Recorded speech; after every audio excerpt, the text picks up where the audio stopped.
minions, welcome to Crank It Up. I'm Jim Price, and on this episode of King of the Hill, I'm going to be talking about the Steam Queen of the Steampunks. The Steam Queen is a 5-powered minion with an ongoing ability protecting your actions from being affected by other players' cards. There isn't much to say here in terms of explaining the ability, other than the fact that cards is an inclusive term that includes titans, even though titans did not exist back then. If there is ever a titan that can affect actions, Steam Queen will be able to protect against that.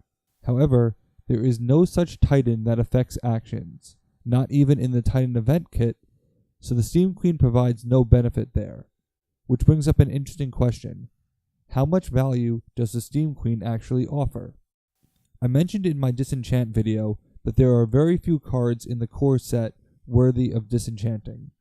Steam Queen acts as an anti-disenchant, so how many cards are there that affect actions? This isn't going to be a perfect number, because cards are worded in many different ways, but I have a rough answer.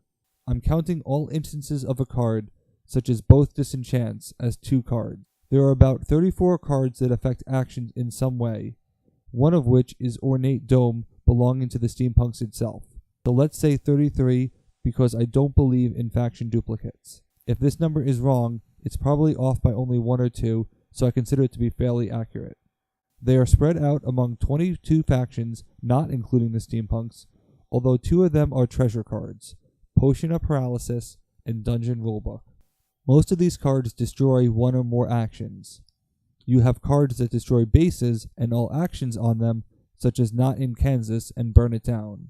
A few cards transfer actions, such as Tinks, Rules Lawyer, and Gimme. Actions can change controller, courtesy of El Bandito or Hotwire. It's up to you to decide whether you consider 33 to be a lot or a little in the grand context of Smash Up.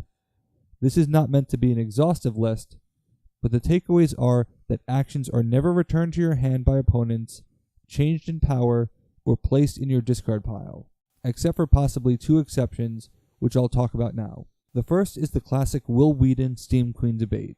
Does Steam Queen prevent cards from being Wil Wheatoned? Despite being a tricky subject, I firmly believe that the answer is no, but not for the reason that everyone quotes. Much of the debate stems from the question of what it means to be affected, a definition which has changed over time.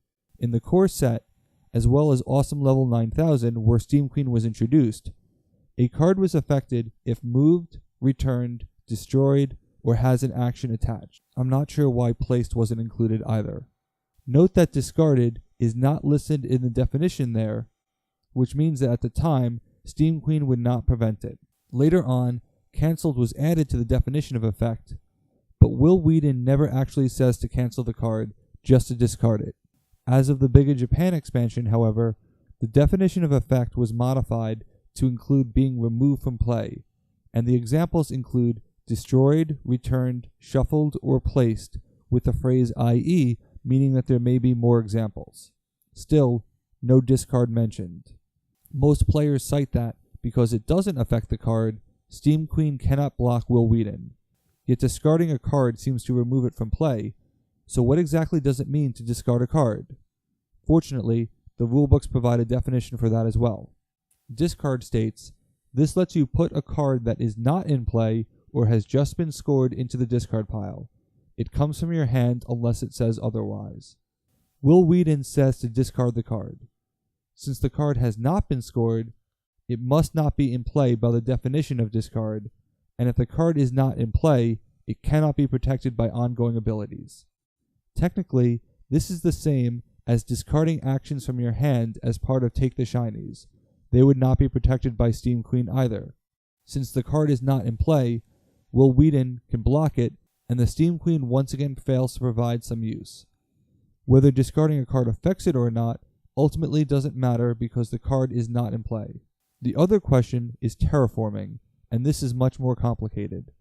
The difference between Wil Wheaton and terraforming is that, in the case of terraforming, the actions on the base are definitely in play prior to the card being played. That means that the action needs to leave play. So is terraforming actually doing the discarding?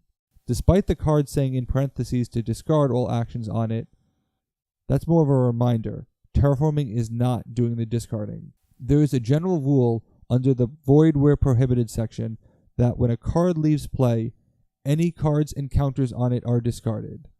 Therefore, the rules are discarding the actions, not terraforming itself. This is why discard still refers to the card as not being in play, because it is not, due to the rule I just mentioned. If you notice on Unicrave, the base explicitly states to keep all cards on the base in order to override this general rule. It's the same reason that destroying a minion puts the actions in the discard pile, despite not being present in the rule for destroy.